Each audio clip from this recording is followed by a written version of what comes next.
Hope your week's doing great. Here's the best moments from... Does social status matter in dating? So sabi niya, I'm dating a guy. Magkaiba kami ng background financially. Hindi naman kami mayaman, pero at least lahat ng needs ko na ibigay ng parents ko. Her significant other came from a poor family. Bata pa lang sila, napilitan na sila mag-work. Hindi din sila nakatapos ng high school dahil sa pagtrabaho. Marami siyang magandang qualities and I think that he's a really great guy. Mabait, masipag, very understanding, patient, name it. Husband material talaga. I really like this guy and ayokong masaktan siya.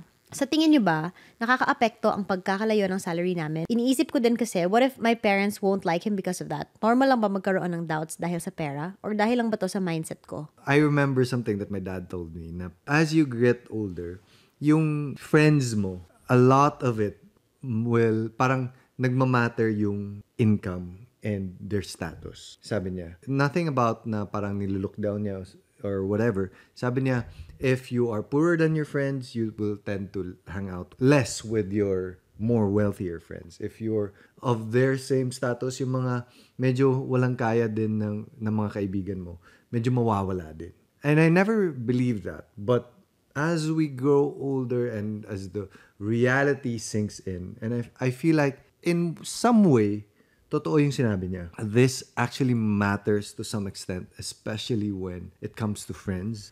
And in relationships, meron din siyang malaking impact. It does matter. Even though it would be ideal na it doesn't matter, at the end of the day, it does. In the real world, it does. It could matter, pero kaya niyo siyang pagdaanan. Yes. Or you guys could still work out. But at the end of the day, it's something worth talking about. I read a study na guys that earn less than girls in a relationship, like, or way less, parang girl boss tapos yung lalaki walang ginagawa, tend to cheat more. Sorry, pero nasa study talaga to. And then all the guys are like, bro, don't say that. Especially when they are made to feel inferior because of that. Parang they need kailangan to feel sila ng outlet. Their male Manhood. ego dominates somewhere else. Even if may imbalance sa earning power, as long as it's not being rubbed in their face, then the guy is secure also, hindi mangyayari yun. I think it's not just a money thing when it comes to that. I think it's a lot of things. Like if let's say the guy earns so much more than the girl, but the girl treats him like crap and then like makes him feel inferior. Oh yeah. That's part of it also. But imagine if the girl earns a lot and makes him inferior. Or let's say wala talaga siyang income at all. So the girl pa is giving him allowance. Ayun. Tapos, kasi kung wala yung girl, wala din siyang income. Hirap yun. Of course, at the end of the day, it matters a lot who the guy is. So back to our letter sender. Yeah. With this, ang dami namin mga kaibigan actually that are kind of on the same boat. Sometimes it works out for them. Yes. Sometimes it does not. Yes. Sometimes it works out for them, but they keep complaining about it moving forward. Like, sige, they're husband and wife na nga. Pero, ito pa rin, they're still complaining about the disparity in income. Yes, and I feel like it's unfair, kagaya na sinasabi ni Chris, but the girl keeps on complaining that the guy isn't earning enough.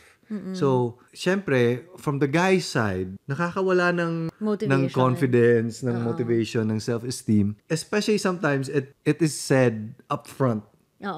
Even if it's like backstabbing, you shouldn't be doing that to... Especially to your partner. To your partner. You kasi shouldn't partner be doing nga that. kayo, diba? You're supposed to uplift each other. Lift each other up.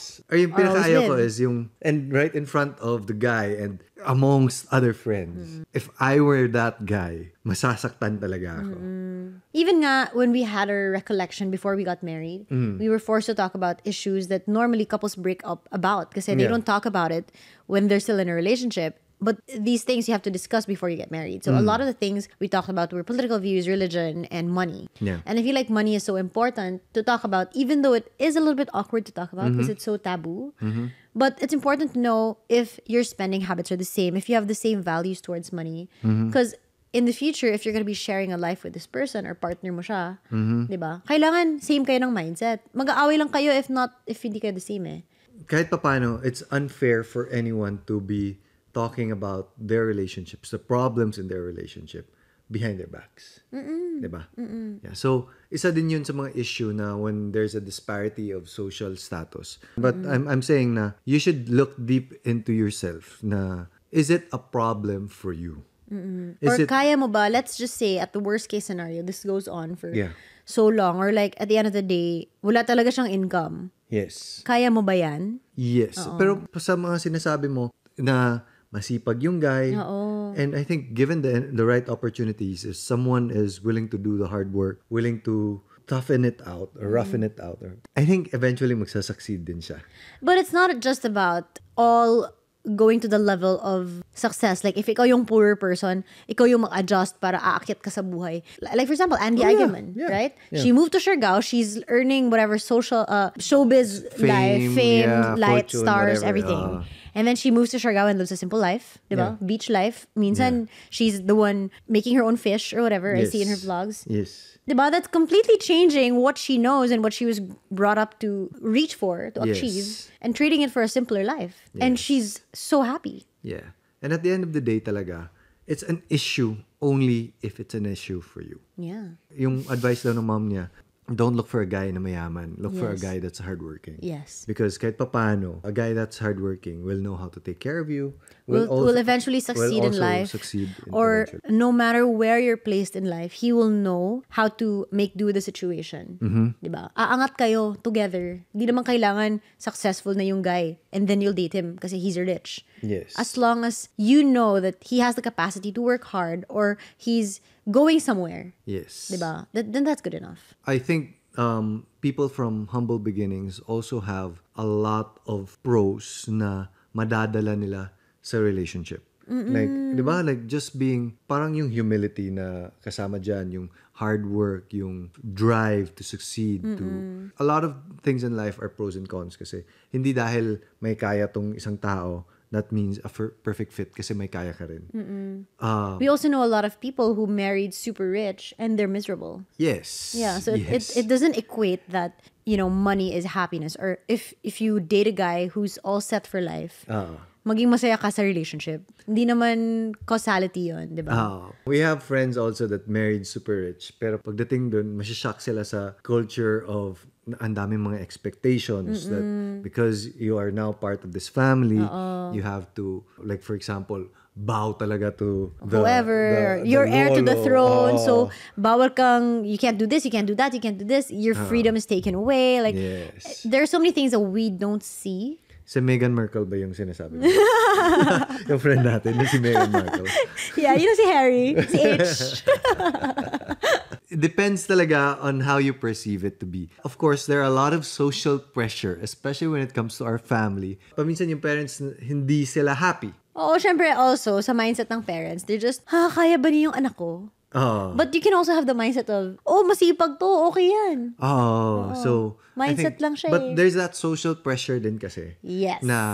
It's the social mabigat pressure. talaga yung social pressure. If your parents, let's say for example, are not okay with it, you have to be the one that has to step in. Yes. And prove that this is okay and it's gonna work out. Yes. This is for me. I won't be happy any other way. Diba? It depends also on the surroundings that you have. Like you were mentioning, that social circle, the pressure is so important. If it doesn't matter to you and your only concern is if it matters to your parents or if it matters to your peers, then the responsibility lies with you to make them also fall in love with the guy. Yes. So if ayaw nila yung financial aspect, then don't dwell on the financial aspect because life isn't just about money. There's so many other things, diba? Yes. He can take care of you well, he can be sweet to you, he can be really smart, he can be really masipag. And these are the things that drew you to him. I'm sure hindi yung pera. So this is what you focus on also to the people around you. Whatever social status you have, meron talagang mga pros and cons. And whatever relationship you have, there's challenges naman din talaga. I think money matters. But it's not the end of the world. Yes. And I think it's not also the most important part of any relationship. Yes. It could be something that you talk about. Kaya ko ba to? Kaya ba natin together? Mag-build ng life together? Ganyan. But at the end of the day, even I experienced this in dating,